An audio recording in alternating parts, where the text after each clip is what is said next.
Welcome to the Marc Colcer podcast.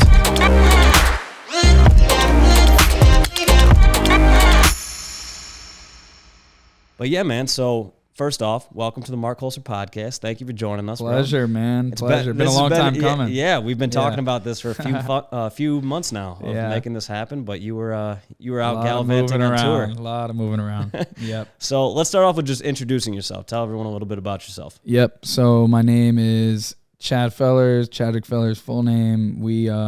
I run a company called Wasted Potential.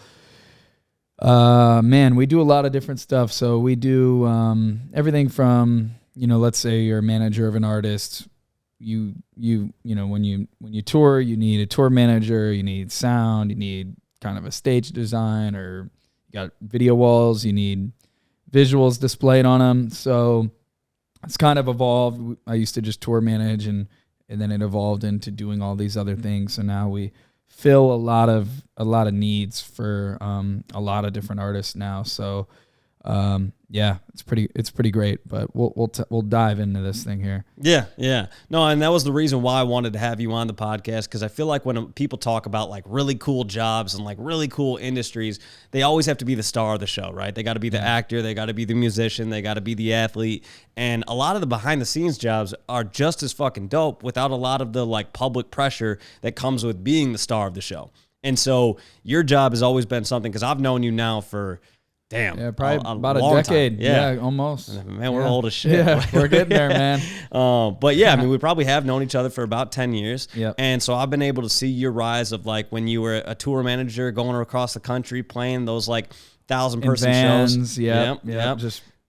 Just getting, hammered drunk all the time in random ass bars in Mount Pleasant, Michigan. Man. To where you're at now. So it's been cool to see the rise of everything. Yeah. But let's take it back to before Wasted Potential. So before you started that company, when you were in high school, did you go to college?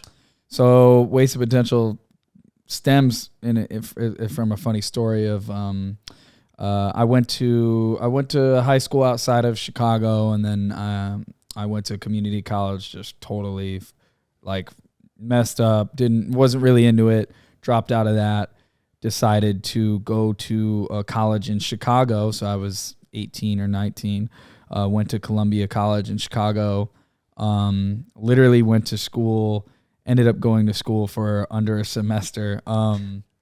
We would just, me and some of my buddies would just go out, we'd try and we're in Chicago, let's take advantage of this. We'd go, we had like a rule where we couldn't spend more than like 2 or 3 hours in the dorm. So we'd just go to events, try and network everywhere we go.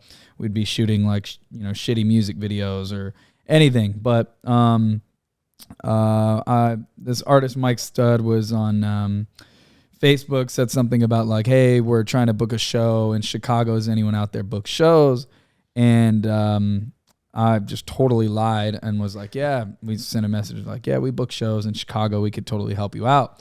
Not thinking we'd get a reply. Just figured like, whatever, shoot your shot. They replied back and were like, oh yeah, we're looking to do this date. What venue can you do or whatever? So I panicked, just called out all these venues in Chicago. I had no idea what I was doing. Just cold calling them. Use my final $500 in my savings account to put down a deposit for a venue. We booked it for the afternoon because we didn't even know concerts were supposed to be at night. So, cause I didn't grow up really going to shows. So we do this thing at like 1 p.m. Made all of our friends go, that went to school with us. So it ended up being successful. It was probably one of his biggest shows he did up to that point. So they were just like, who the fuck are these, these kids? They ended up inviting us on tour. So we'd go out, we'd become, film, help out with merch, shoot little videos, like recaps. That went successful, garnered like a friendship with Mike and some of his camp. And then that led to a lot of travels kind of regionally. So we started to book shows for different artists. We basically take an artist like we did stuff with like Asher Roth or Kid Ink or Time Flies or whatever. We'd take them, we'd book them in some colleges in the Midwest, and then do like what we would call mini tours out of it. So it ended up being successful because we were college kids. We'd go to these colleges and we'd just kind of disguise ourselves as students. We'd sneak into the dorms, flyer all the dorms, like sleep on floors, go to a party, and we'd hold up tickets and like whoever does a keg stand gets 2 free tickets to this show. And the guerrilla marketing really, really worked for us. So these shows were doing pretty well. It led to me missing class and needing to kind of make a decision of like, hey, go to school, kind of put this stuff on the back burner, or drop out and try and pursue this thing. So I chose to drop out. I was like, oh yeah, I love what I'm doing. Dropped out. Italian grandmother my family wasn't really happy about it. Said you're wasting your potential. That we didn't really have a company name at the time, so that kind of just organically led to the name Wasted Potential, which is really funny story how it all just organically happened. It's crazy because back then, so obviously we met from like promoting shows in Michigan and doing all of that. And it's crazy. I don't know if I've ever even told you this, but the day I met you was the day my grandpa passed away. Wow. And the only reason why I like know that to a T is because I wasn't supposed to be at that show. Yeah, I was supposed to fly out to Florida, and I was working with 2 music artists at the time. I don't know if I've ever really publicly ever told this story, but I was working with 2 music artists at the time, one of which who had dropped out of college to work with me. And so I felt like if I left at that time, it was her first big show. If I leave her, then I'm like basically deserting somebody who is like basically giving up everything to work with me. And I was like, I can't do it. And so I told my mom, I was like, I gotta all fly out the following weekend, but I need to be in Michigan this weekend. Wow. And, and I have to be there. Yeah. And so I stayed in Michigan. I was at sound check, and my mom calls me, and she's like, I'm going to put the phone to Grandpa's ear, and you have to say goodbye. Wild. And I was like, holy shit. Like, flood of emotions. I literally went into the corner of Wayside in Mount Pleasant, Michigan, and I'm off in the corner just fucking crying. And like said goodbye to my grandpa, who couldn't respond to me at the time. And then I got off the phone, went up to the bartender, took a shot because I just needed to like get that shit out of my system. And I was just an emotional wreck. And like 2 minutes later, you walked in, and that's Crazy. how we wild. met. Yeah, that's wild. And crazy, man. I mean, you just think about like decisions and being in places and fate and all that type of stuff. It's pretty wild how the universe works out like that. Yeah, because it's the amount of people that I met that night that I have a relationship with now is crazy. And it's one of those things where like to this day, obviously, there's always going to be part of me that's like, I should have been there. Yep. But the other part of me is like, I know that my grandpa at that time would have wanted me to pursue what I was pursuing. And, and it's tough. I mean, in life, you have to make decisions, and decisions lead to, various things. And there's consequences to decisions. There's no right or wrong decision there. Right. It's just, you did what the universe had you do. Yeah. That's damn. I didn't know that. That's crazy. I remember, being on tour, we've done hundreds and hundreds and hundreds of shows, and it's just like there's certain little shows that in your brain you think of it and you're like, damn, I remember that. I think it was that was in December. I'm pretty sure I remember it being cold. Like, it was like, I remember the layout of the building. Yeah, January. It's funny, there's certain little ones that stick out. You know what I think it was? I think it was Martin Luther King Day. I think it was like a Sunday, because I think Martin Luther King Day was the next day, so all the college kids had school. Yeah, it was a holiday. I remember. You're right. Wow. Yep. It is crazy how all of this comes back to us. We actually went into my car to show you some of the opener's music, and that's how we kind of became buddies. And fast forward like 10 years, we're sitting here today. Yeah, they're both in LA. That's wild. Yeah. It really Shout is out just to Mount Pleasant, Michigan. And it really goes to show, I think a lot of times when people look at like what you do now, if they're seeing you in Forbes, and we'll talk about that later, but if they're on your Instagram or they're, whatever, and they see what you're doing now, I think a lot of people look at that and they go, that job is not attainable, right? Yeah. I can't do what he's doing. Like how, great point. But yet here you are as living proof of you literally just made it fucking happen, right? Yeah. And that's a mantra I've kind of always lived by, is like, make it happen. There's always a way to make it happen. There's always a solution. Sometimes that solution fucking sucks, like when you're trying to figure out to problem solve something or whatever, but there's always going to be a solution, and you're literally living proof that you can make happen whatever the fuck you want to make happen, but you have to like fucking force it to happen. That's big facts. It's just, when growing up, I didn't go to concerts. I was not tapped into the music industry at all. It was one of those things where from my hometown, from a very small town called Freeport, Illinois, outside of Chicago. No one's really ever worked in the music industry in my town. It's just something we don't look at as like an option. And then, in Chicago, I still didn't even look at it as an option. What I wanted to do was probably create intros for sporting teams, like the Blackhawks before they go out. That was kind of my dream job.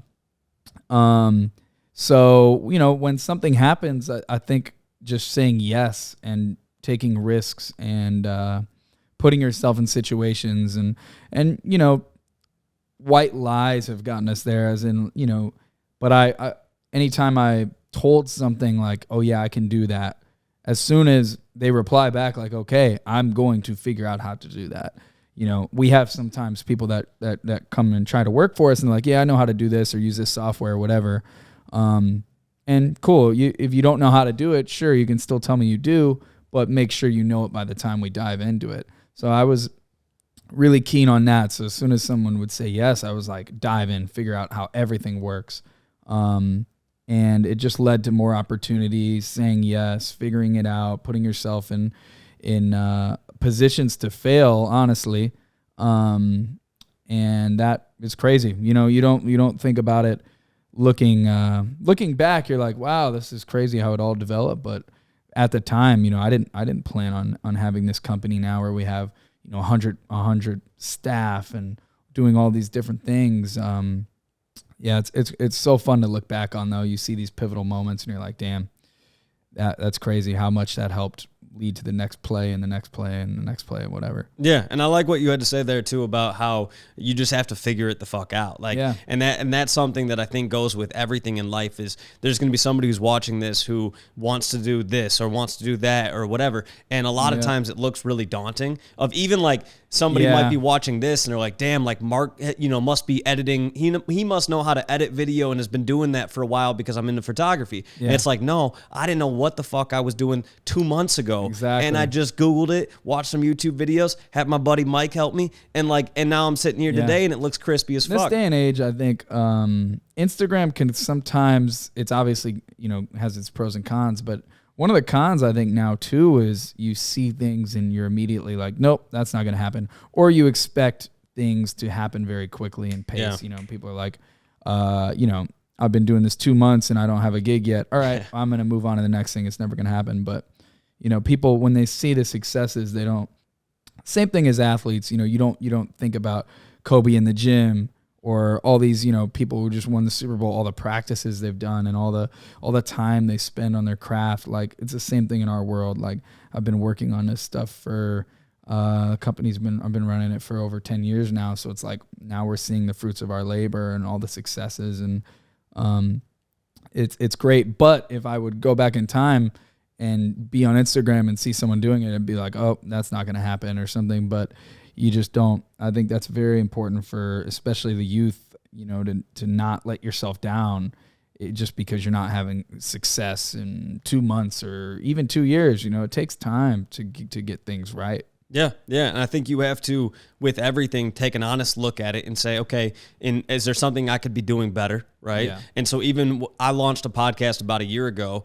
but I only had audio. And so I had to look back at it and go, okay, well, if I want to make this better, how do you have a podcast episode go viral if you don't have a video clip to go along with it? Right. Yeah. And so I said to myself, okay, dude, you need to figure out fucking video. Yeah. You got to put the money into it. You got to put the time into it and you got to figure it out. But if it looks crispy and the audio sounds crispy and everything like that, and you got a story to tell, then you got to figure out how to ask the right questions to keep the conversation flowing and things like that. But yeah, if you can't do that, then it is what it is. But you need to ask for proper feedback from friends and things like that. Honest feedback, not just like bullshit hyping you up for no reason. And now look at you, man. You got a mixing board. You got 3 cameras in here. We got some lights out here. Like, don't know what everything does, but it comes all together at the end, It's there. So how did it transition from, okay, so you're working with a lot of these artists that a lot of people, if you're 30, I'm 29, anybody who's around our age probably knows somebody that you've worked with at that time. And so what was the transition like, I guess, or what was the timeline like of working with some of these artists? Kind of name some of the artists that you worked with at that time and then how it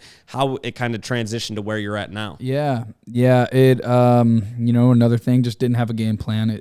So we booked shows. That was the thing, right? So booking shows is when you would be in contact with an agent or whatever, I would say, hey, I want, they're like, oh, this artist is going on tour, whatever. You have an offer, you pay them money. So you're not really on the artist side at all. You are paying them to perform. You're making your money off ticket sales. If tickets do bad, you lose money. So it's a risky job for sure. So that was the business for maybe 2 years, right? So maybe 2012 to 2014-ish or so. So we would book shows that I remember we lost our ass on a show for Kid Ink in St. Louis on 420. That was when Kid Ink had a song called "Show Me" that was really popular. So we thought it was gonna boom. 420, St. Louis, big city.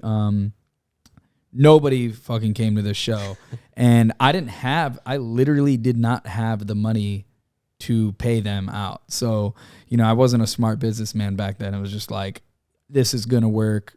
I'm going to use the ticket money to fund this and keep moving on to the next thing. So that show did really bad. We didn't have the money. I remember that conversation. I'm like, bro, I don't have it. This big security guard. It was a whole thing.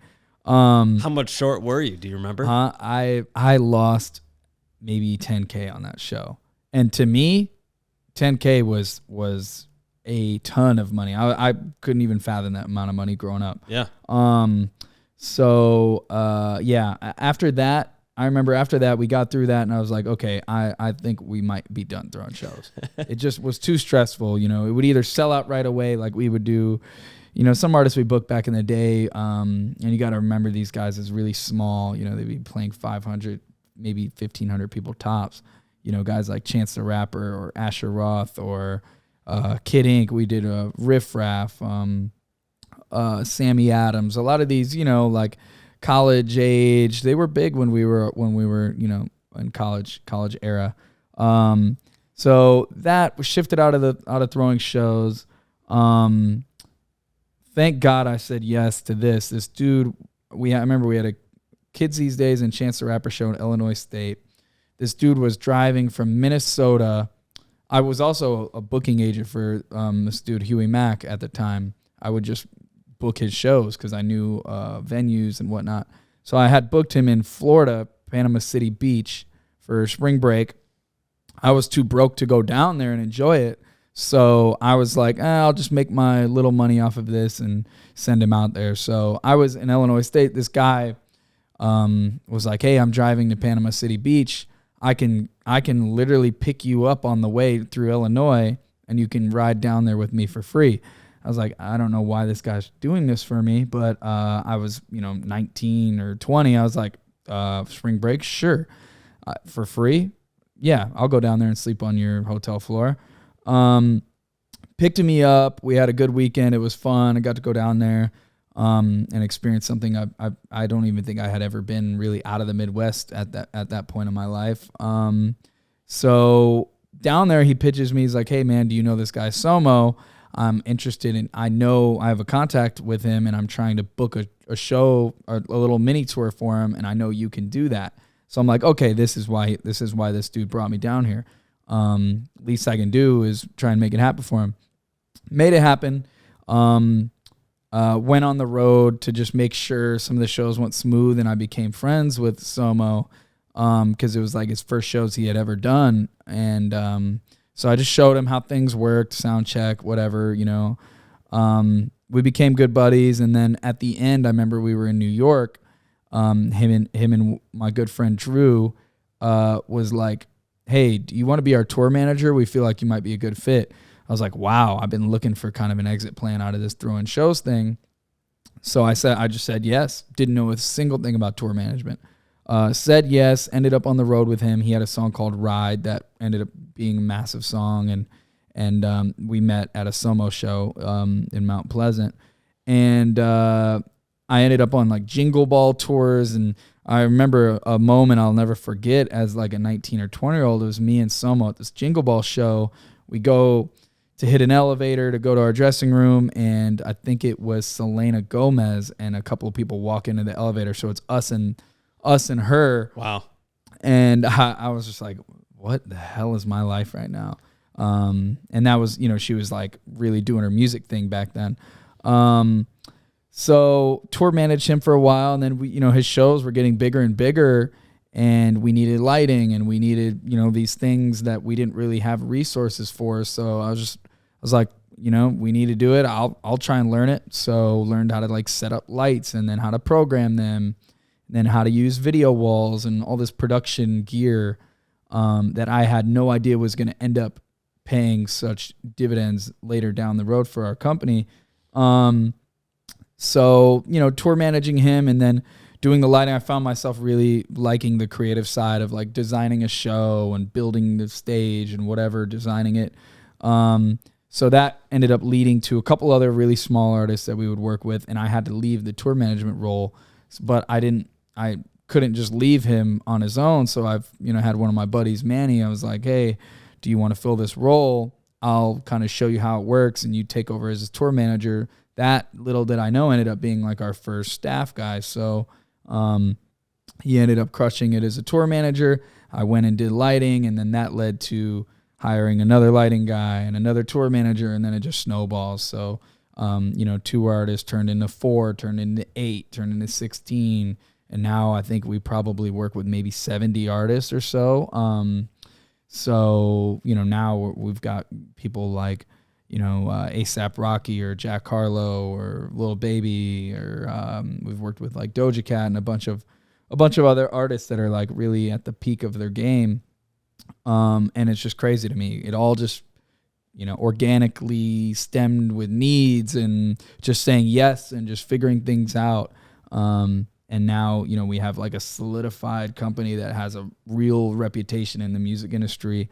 And it's insane to me. Yeah. It's crazy. I mean, I know we say this a lot, but like the little things that happen that then result in like where you're at now. If you hadn't said yes to that guy driving down to Panama City Beach, like yeah, I literally think about that sometimes, and I'm just like, wow, that's what I mean. You just gotta put yourself in a risky positions. I'm not saying to get in the car with strangers and go cross country, but like, I said yes, and that led to something that led to something else that led to a lot of things. So. Yeah, it's crazy. You just don't know where you'll be without those little moments of just a text message saying, "Yeah, man, just come pick me up. I'll go down there with you." I think a lot of times too, because when somebody listens to your story, it's not like everybody who's listening to this is immediately going to be like, okay, I'm going to go become a tour manager for music artists. Yeah. But the lesson in it is that you can take those things and apply them to anything. Yeah. Just get fucking started. Like whatever you want to do. There's always somebody who's sitting at home thinking to themselves, I don't like my 9 to 5. I'm not passionate about it. I don't wake up and feel that drive to do it. And yet they have something that they have that passion about. And they've always gone, well, it'd be really cool if I could do this, but I don't, and they start listing off excuses. Just fucking get started and fuck up and embrace the fuck up. Yeah. And then that's sometimes the most fun part is the mistakes. And we one of our mottos that we put on a lot of our merch is just pursue your passion. And that isn't music. It's anything, like you said. I think we have a real knack for over planning and overthinking and then doubting that leads to self-doubt. And then you're like, all right, I'm going to do that next year, or, procrastination. And in reality, I'm a very spontaneous person. So I'm going to just go with the flow and not sit and think about like, man, I don't know this guy. I don't want to drive with this guy for 14 hours, or overthink and then lead to me saying no to a small opportunity. I think that's a big thing, is just don't overthink, just do it. You're going to fail sometimes, but that failing sometimes led to some great things. So I think some of my greatest like life advancements have come from my fuck ups, just learning from it and kind of asking myself like, why did that happen, and how can you prevent that moving forward? But if you never make mistakes, you almost get too comfortable. So exactly. You got to make some mistakes. The good stuff wouldn't be as good if it wasn't for the bad. That's just how anything in life is. If everything was good wouldn't be good. It wouldn't exist. Right. Yeah. Do you have any stories, especially from like the beginning years, where like we've talked about like privately, like Fire Festival and some of the logistical nightmares of that and everything like that? Do you have anything on your end of like when you were getting started, besides like the Kid Ink show and not having the money for him? Do you have any of those like, oh fuck, we're like so above our head sort of situations? Yeah. There's so many. And I used to try and write them down to try and maybe make a book someday off of just funny tour stories. But I mean, we've had a lot of them happen early on, you know, when you're in vans or you're in things like, I remember one time, couple stories. One time with Somo, we would drive around these like 15 passenger vans, right? Like these you know, these little vans, it's like the rapey white van. We drive those things around all the time that have a little U-Haul trailer on the back, and that's what we would get around in. And we were in such a hurry, you would just eat the nastiest food on the road too. I remember we're at a Taco Bell and we're like, we needed fuel, but we wanted to eat. So I sent the merch guy, John, who was Somo's brother, out with the van. I'm like, hey man, fill this up and we're going to eat. You come back, I'll get you food, whatever. We'll get on the road. We got to get to the venue. So, he goes out, does his thing. He gets back. I start driving. We get on the highway, maybe, I don't know, 100 miles or so. We still got about 250 more to get. I remember we're going to Louisville, Kentucky. We're ways out, and the van starts tripping out, and like, boom, boom, boom. I'm like, damn, like what the hell is going on? Something just clicked in my head. I'm like, what type of fuel did you just put in here? And John decided to put diesel fuel in a regular fuel vehicle, which little did I know is a huge, huge problem. So, you know, I that's just, as a tour manager, in moments like that, everyone just looks at you. You're the person that has to just figure it out, you know, problem solving. So I'm just like, oh shit, we have a show tonight. Like, we lose that, you lose whatever thousands of dollars you were going to make that night, puts a big dent in the tour. So I start calling tow truck companies, and then we have to, you know, figure out like what is essential to get to Louisville. Like, we don't need our merch guy or whatever, like what's essential pieces. So we get a tow truck out there. The tow truck, I'm pleading them to tow us to Louisville, which is 250 miles away. And this guy's like, dude, no, I'm not doing that. I'm like, dude, I'm just like, dude, I'll give you like $2,000 or $3,000. Just get us there. I guess it's like illegal to tow that far. So we bribed him. He did it. And we'll say allegedly. Shout out to the tow truck driver, wherever you guys. I still have him saved in my phone as just like Josh tow truck driver. In case you ever need he towed. We fit in there. You know, like a truck can maybe fit, you know, 3 people comfortably in the front. Just one of those, you know, regular beds. We packed it in. It was just me, Somo, and Cody. We just squeeze in there for like 250 miles. He's like, and he's tweeting because we were really late. We ended up showing up at like, you know, 8:30, and he was supposed to go on at 9. So we still had to set up stuff. And long story short, we figured it out, and it was one of those, that was a pivotal moment in my career of like, you know, people dapped me up afterwards like, damn, dude, you figured that out. And as a young 19-year-old tour manager, I was like, wow, I might be able to do this. Because that was, you know, a wrench that got thrown at you and you had no idea what was happening. That was a crazy story. We've had other stuff. I remember we were in Sacramento, California, and we had our tour bus. It was the very last show of tour. This was with Somo as well. Very, very last show of tour. We were all excited to be done. You know, we've been on the road for like a month or two. Somehow somebody was like either looking at our bus outside all day with like binoculars, and there's like a code. So someone found the code to the bus, and the only time of the whole day where we're all not on the bus, or there's not one person on there, is during the performance, right? So during the show, all of us are inside in the venue doing whatever jobs we're doing. So right after we're done, I walk him to the bus, and I go to put the code in, and it doesn't put in. I'm like, shit, this thing's unlocked. Go in there. There's just shit everywhere. Like, someone stole everything from us. Like, they stole a bunch of merch money, and I think they stole someone's computer and phones and like random like games and video games and stuff. And it's just one of those crazy moments where like they definitely went through the drawers and just pushed everything down. Like it was one of those crazy moments where you're like, oh my God, like what has happened?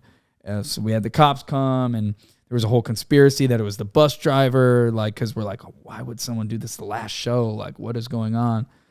We never figured it out, but that was one of those crazy tour things where you're just like, something just happened. We had to just figure it out, and a bunch of insurance stuff, and that's tour life. There's always going to be some crazy stuff going on, especially when you're in those smaller tour situations. Because once you're in big semi trucks, arenas, multiple buses, it's so dialed in that it's almost boring in a way. Like it's almost like, yo, I miss the days where crazy stuff would happen, but you know, and you get better at your job. You know, if something ever happens, you're quickly to put the flames out. So nowadays we don't have as much of those crazy stories as we used to run into. Yeah, nowadays if you had a story like that, it's probably a lead article somewhere trending on the internet. Yeah, it would not be good. Yeah, we don't want that. We don't want that. But so what was your first like I made it sort of moment? Like obviously working with a lot of these artists who were popping off when we were in college and things like that. But now you're working with some just massive artists. Jack Harlow, Kid Laroi, Russ, Ed Sheeran, Bozzy, Meghan Trainor. The list just goes on. A$AP Rocky, BB Rexa, Doja Cat, YG. Like, who was your first artist or like your first moment when you were just like, holy shit, I've made it? Yeah, I'm trying to think.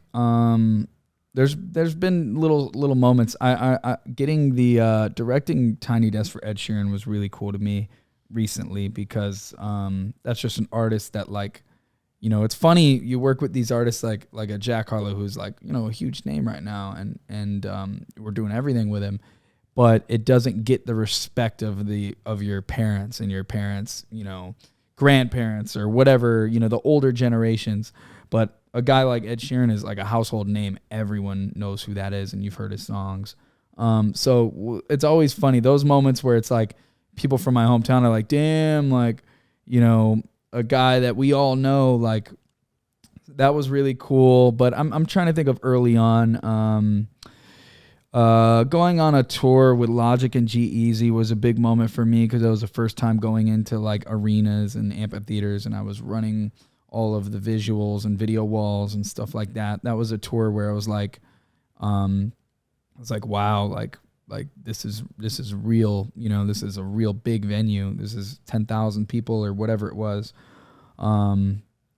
Yeah. And stuff like that is just, you know, moments where you can soak it in and be like, damn, this is like a real thing. This isn't me in a van anymore. You know, you can get some respect out of, because, you know, your parents don't understand when you first start doing it. When I was a sumo driving vans, they're like, what the hell are you doing out there? Are you like a groupie? Like, or a roadie or whatever? Like they use those old terms. And now once they see that, they're like, oh, wow. Like, you know, that's respect. Or like doing, you know, that's why some of those shows like doing Ellen or Jimmy Fallon or Kimmel, those always are like, your parents know what that is. So it's funny when you can start to get some of their respect. Yeah. What how was Tiny Desk for you? Because I feel like Tiny Desk is something that I feel like almost everybody has watched a Tiny Desk, whether they realize it or not. Those YouTube videos of various Tiny Desk performances are fucking amazing. I watched a Mac Miller one basically on repeat. Yeah, and everyone loved the Mac one. Tiny Desks are crazy. So we, because of COVID, Tiny Desk couldn't shoot in the traditional space where they're in Washington D.C. So the first Tiny Desk I think we did was Jack Harlow's. So now it turned into like, instead of going and shooting there, they are like, hey, you guys have to do this on your own. So we produced it, meaning that we found the musicians, we found the space where we shoot, the cameras, all that stuff. It's a lot of work. So COVID kind of made our company unintentionally turn into like a film production company, because live performances turned into recorded performances for, you know, that you would send to Kimmel or Ellen or Tiny Desk or whatever. So it opened up an avenue for us that was really cool, and I didn't think we'd ever tap into it. But Tiny Desk was crazy. I mean, it was just like, became friends with some musicians, friends of mine that are like, now there some of them from Chicago, like my boy Rob, who just literally played on the Super Bowl with Dre and Eminem and all them. He's up on the top rocking out with them. It's crazy. So we had him with Jack and some of my other buddies, and that was a really cool moment. And they used it. It ended up really well. It went pretty viral. And they just said it was a really good job. So they used that as an example to send to other people who were doing Tiny Desks, like, hey, this was a good one. Use this as an example. So that led to more inquiries for us to shoot and produce these Tiny Desks. So we ended up doing, I think, 2 or 3 others. We did like Ed Sheeran and Corday and maybe another one. It's pretty wild. So though, we grew up listening to those, like the same thing, Mac Miller's, Anderson Paak. There's so many good Tiny Desks out there that are that I kind of grew up over the last 5 to 10 years listening to. So being able to, direct or produce some of those was definitely a crazy moment for sure. Yeah, that's fucking sweet. So who was the first artist, I guess, if there's anybody that comes to name or comes to mind, where you met them and maybe you had a preconceived notion about them, maybe you didn't think they were as talented as they are, maybe they're just something where they surprised you in some way? Is there anybody that comes to mind? Man, a lot of them, even just going back to like a guy like Ed Sheeran, you realize how when these people are around the industry for a long time, you realize how pro they really are. I mean, dude just came in. We had everything set up. Usually an artist kind of wants a sound check and they want to they want to go through and do a few takes or whatever.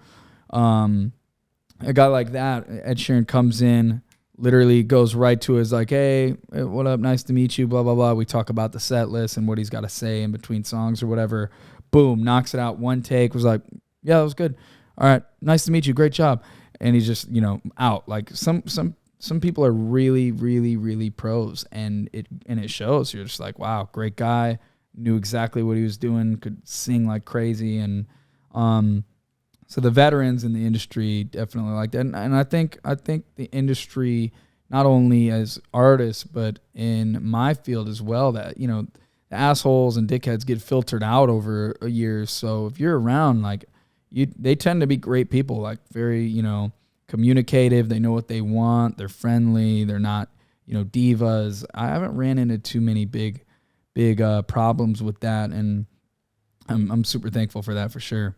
Yeah, no, it's cool to think of like people who are like masters of their craft, right? Yeah. Picturing somebody like Ed Sheeran in that moment, just coming in, cranking it out, and being like, all right, guys, I'm going on with my day. Like, it's a cool thing to be just such a master of your craft. Mm-hmm. So what would you say is like the coolest production that you've been a part of? The tour we just did with Jack Harlow was really special to me. It got nominated for like a Polestar Tour of the Year award, and just gotten really close with him over the last year, and we were kind of trying to figure out. This was a cool one where we were able to figure out an aesthetic that was super cohesive across not only like the tour flyer, but we had like a trailer where our whole thing, we spit ideas back and forth. We landed on this French aesthetic of like very French. He had a song called Crème.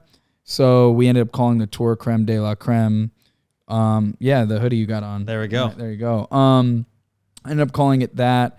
And we shot, a trailer where a girl's speaking French to the camera, or he's whispering in her ear of like, hey, blah, blah, blah, I'm going on tour, pack up your nice outfits, blah, blah, blah. And he speaks in her ear. She speaks French to the camera. We have like some subtitles at the bottom.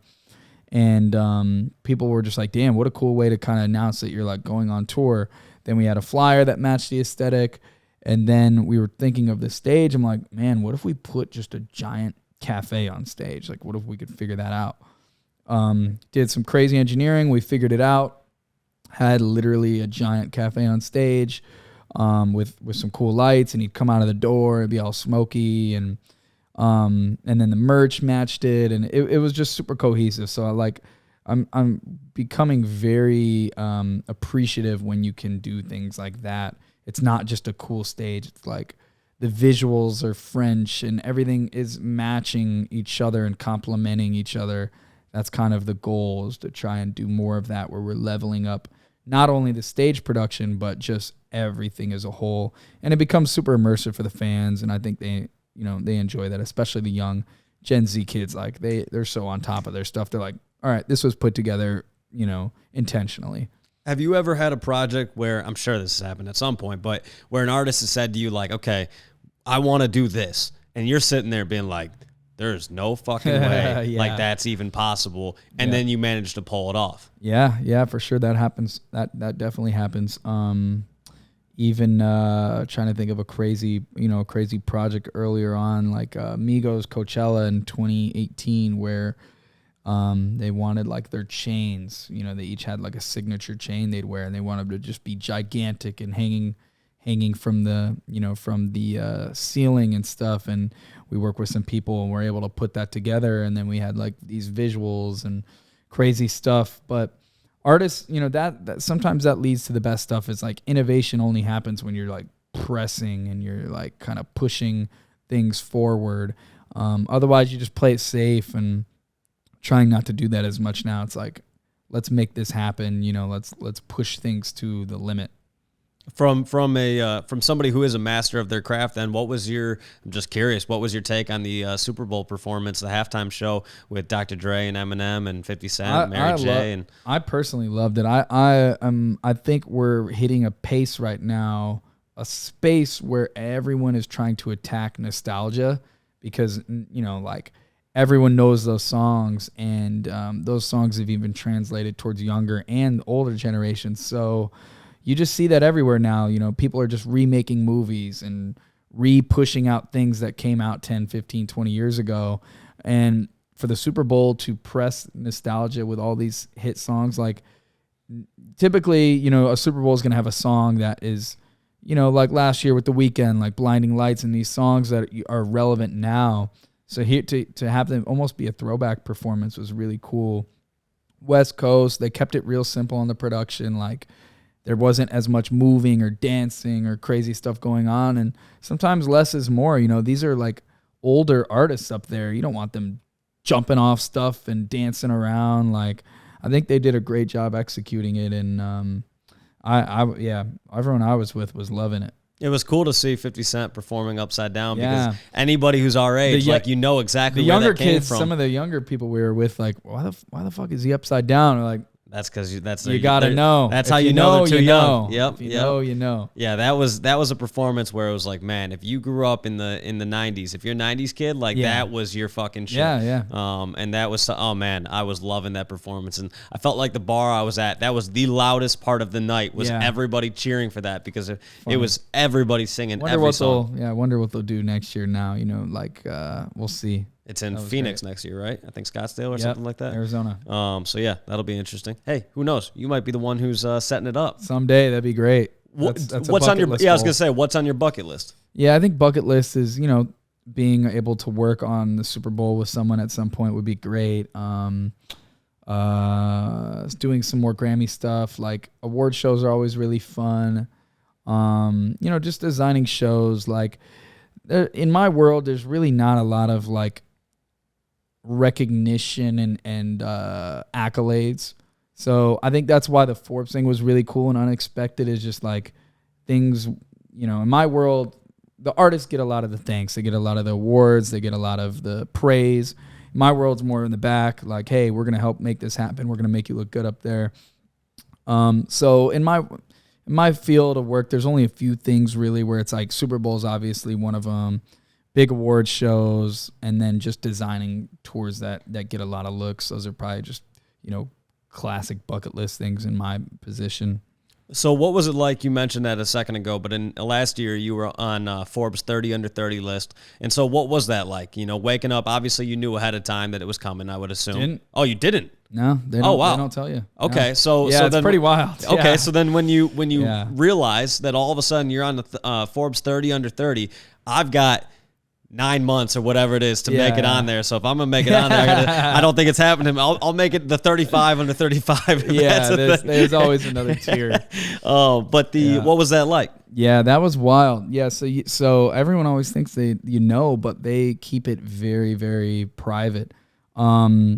there's some form of like, there's some investigative team over there, I think, then they kind of keep their, their hands on the pulse of the industry or whatever.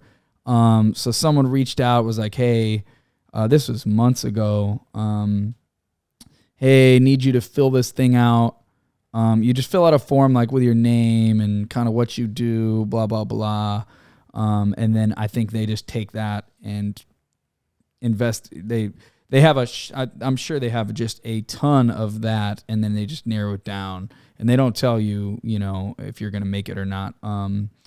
Only really like the cover people because they have to shoot a cover. But yeah, waking up to that, I think it was December 1st, and we are on the West Coast, so the East Coast starts to become active around maybe 5 or 6 here.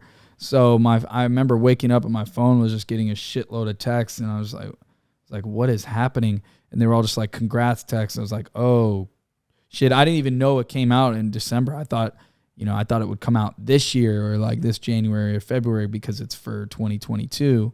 So yeah, that was a special day. That was probably one of the more special days of my life because like I said, we don't really get recognition in my field. So having that, and then we work with 4 or 5 artists that were on that Forbes with me.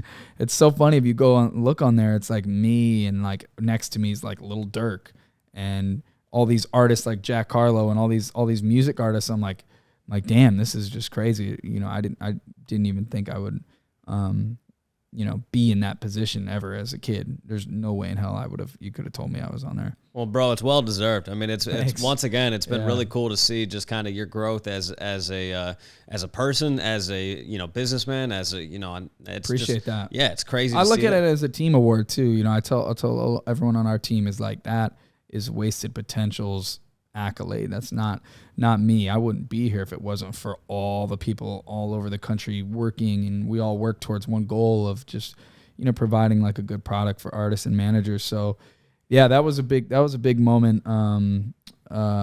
Just something really cool and special that I didn't ever think was going to happen. Yeah, you kind of remind me of like a conductor in a symphony. You're the one kind of just, you're doing your thing and everyone's doing their thing, and it's just, you're making sure it's like a well-oiled machine and it's just running, Yep. And not running on diesel. Yeah, running on the proper fuel. Yep. So to wrap this up, I got a food for thought question, and this is just more about life in general, but what does joy look like for you today? So obviously after accomplishing all the things that you've accomplished, doing all the cool shit that you've done, what does joy look like for you? Yeah, I think being on the road a lot makes you really appreciate some routine things in your life as well. So I think it's all about balance. Like, joy to me right now is like, some days joy is waking up and just being able to walk your dog and get coffee and work out and send emails and be on calls that are productive. Like sometimes those are the most joyous days.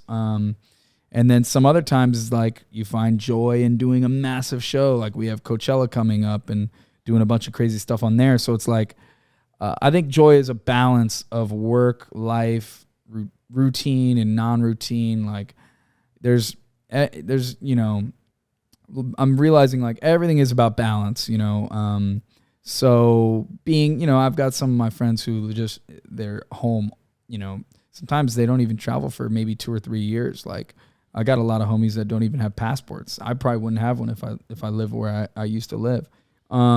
So being able to go see the world, but also, not, cause I toured for 11 out of 12 months, I think in like 2017 or 2016. And you realize like, wow, I really didn't, you're like, I'm out here. My friendships are falling apart. My relationship falling apart. I don't see my family. And then you're like, okay, I need to balance that out with work life, like, figure that out. So that's what I think joy is now. And my biggest, I think I get the best feeling out of employing and being able to put people in position to do what they love to do. And that's why I'm so stoked that we have such a big team now, is because, these guys and girls are able to get out there and do what they love to do. And, my job is to just assess it, put them in a place to succeed, and then sit back and let them do their thing and just help them out where they need you. If you have a question or you need help getting a tour bus or whatever the hell, we're going to be there to help you out. And I didn't think that's what I would get the most joy out of. I figured it would be like, building something and watching it, be all crazy in person. But I think I get more joy out of, putting people in place and be like, damn, yeah, they're crushing it.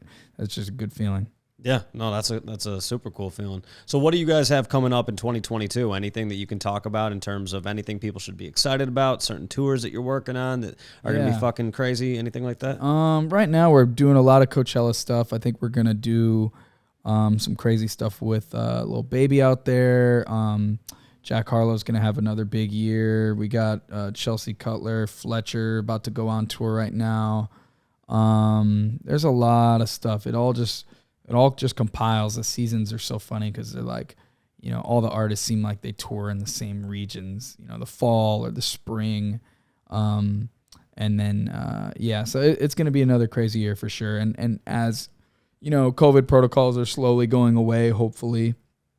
I know in LA, like the mask mandate just kind of went away. And so Coachella is going to be a maskless, and it's back for the first time. I think it was gone for 2 years. So yeah, it's gonna be a nice big kickoff for like festivals and hopefully ride into the rest of the year. To be honest, I will be the one that has to have a not a mask but a bandana at Coachella because man, my allergies go fucking crazy at Coachella. Honestly, it becomes a mask. Yeah, I didn't know that. I was like, why do all these people wear masks out there? And then I did it for the first year, and I got a bunch of shit in my throat. Yep. Like if you don't wear a mask, so basically it's going to be a masked Coachella as usual. That's a good point.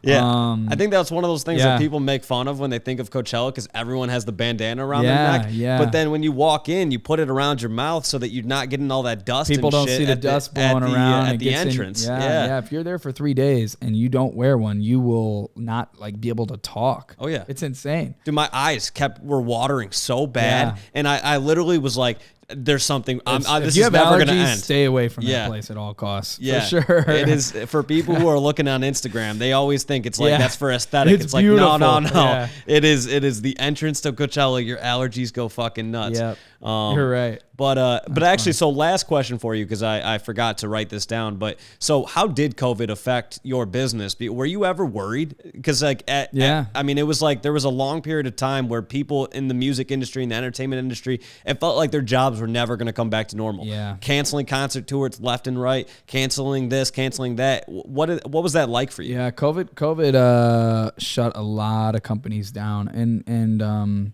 fortunately, I think the stars aligned. We were in LA, and we ended up getting into film production, like I said, and kind of like making CGI visuals as well. Basically, we had to just shift into like all things virtual. But if we weren't in LA, I think we would have really had no business and no income for maybe 2 years. Everyone at the beginning was very ignorant. It's human ignorance of like, I remember literally I was getting tattooed and I remember being on Twitter and I was like, oh shit, Tom Hanks just got COVID in Australia. Oh shit, the NBA shut down. And then I was like, is Coachella going to happen? Yeah, it's going to happen. They wouldn't shut that down. Bam, Coachella's canceled. And then we're all ignorant. We're like, oh, it's going to happen in the fall. Everything's going to come back in the fall. So we'll just have the summer off, right? And then that doesn't happen. And then another year goes by. But luckily in 2020, we were able to shift into, like I said, like the Jimmy Kimmels and Fallons and making visuals. And then that was into the Tiny Desks. And it was like, wow, we really kind of pivoted properly there. And we're very fortunate to be in LA where a lot of that stuff gets filmed because there's a lot of mom and pop companies, the big boys, Live Nations, AEGs, whatever. Those guys are going to be fine. But a lot of the middlemen like really got burnt hard on COVID because they expect that annual business of tours coming in, you profit off of those, and all of that revenue is gone. So we were very fortunate. And now we've able to use that lane of business that we've kind of opened now during these times. So now we make a lot more visuals and we shoot a lot more stuff that we would have really never had the resources to do because, you get busy. Everyone's busy in your own realm, and you don't think about expansion or in your day to day, you kind of get caught up in those worlds. So I would have never been able to sit back and be like, let's break into film production. Like, I would have never done that. So it was almost a blessing in disguise for our company. But it was a real issue in music for sure.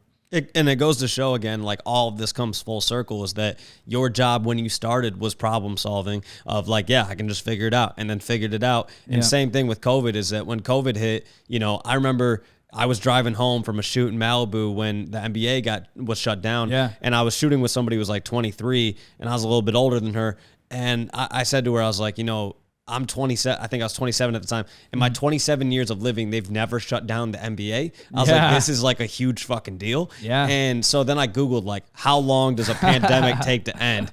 And it was like several years. And I was like, it did. Yeah. And I was like, oh fuck. Google should have told the truth. Everyone else was all ignorant. And especially in music, everyone's like, yeah, we're going to be good by the fall. Just got to get through it. And man, we couldn't have been more wrong there. I was literally planning like a Coachella event, and I just stopped planning it because I was like, that's not happening. And the guys I was talking to were like, oh no, it's happening. I was like, no. There's 0% chance that's happening. Like just get it. I was like, I don't even think we're going to have Coachella next year. I will never forget. That was a bold take, and you were right. I will never forget that weekend. That was just wild. I'm just seeing all the live in real time, seeing things get canceled was wild. And, I think low key COVID, I mean, it did a lot of bad, but I think it's good for society to turn your brains off for like a month every 3 or 4 or 5 years. That was some of the most peaceful times, I think, in some people's lives. If you were quarantining and doing things properly and you weren't sick,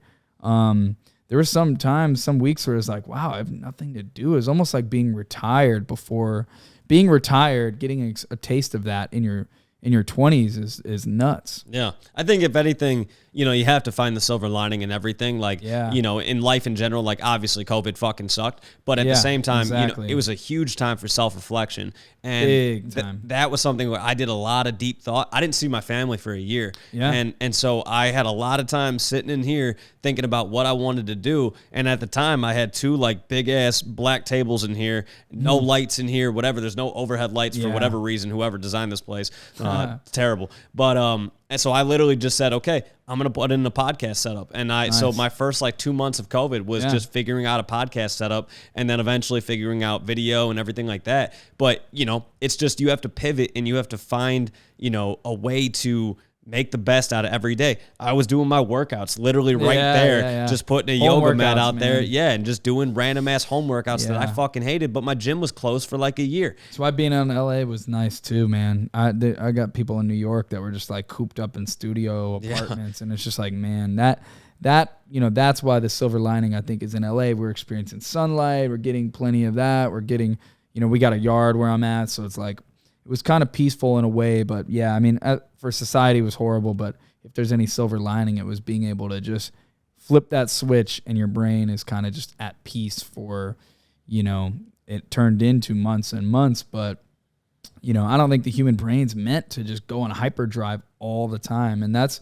one thing with owning a business is there's no, you can't turn it off, especially we got tours in Europe or whatever, they're 9 hours ahead. So when I'm going to bed, they're loading in, you got issues, your phone's going off. Like those are the things as a business owner. It's like, man, I wish some days you could just turn it off, but that's kind of what you sign up for, and if that's the worst thing, then I'll be okay. Yeah. And then I think you just problem solve enough to the point where you get to where you're, you've built such a large company that you can turn your phone off and not have to worry about that because you've got the people in place that are great at what they do. To accomplish what you need to do. So big time. Hey, I'm looking forward to what happens in 2022 and do another one in 10 years, man. Fuck yeah. Well, let's do it sooner than 10 years. I'm sure there'll be a ton more to talk about soon, and let's and we got to do paintball soon, man. That was a lot of fun, and there's a lot of stuff, man. That's another thing I've realized is like I almost find the most fun in activities where you have to put your phone away. That's why we love softball Saturdays where everyone's just drinking and playing sports. It's like you're not on your phone in the field. You're just like in the moment. That's why paintball's fun too. So I got to find more chances to do that stuff for sure. Yeah, very much agree. So, all right, man, plug your socials. Where can people find you? At Wasted Potential is our company. My personal IG is at cfells with a Z. Yeah, you can just find us or wastedpotential.net. You can kind of see the artists we've worked with. Yeah, man, we're just gonna keep it rolling. There we go. All right, brother. Thank you for coming on. Everybody else, have a good day. Have a good day. Yeah.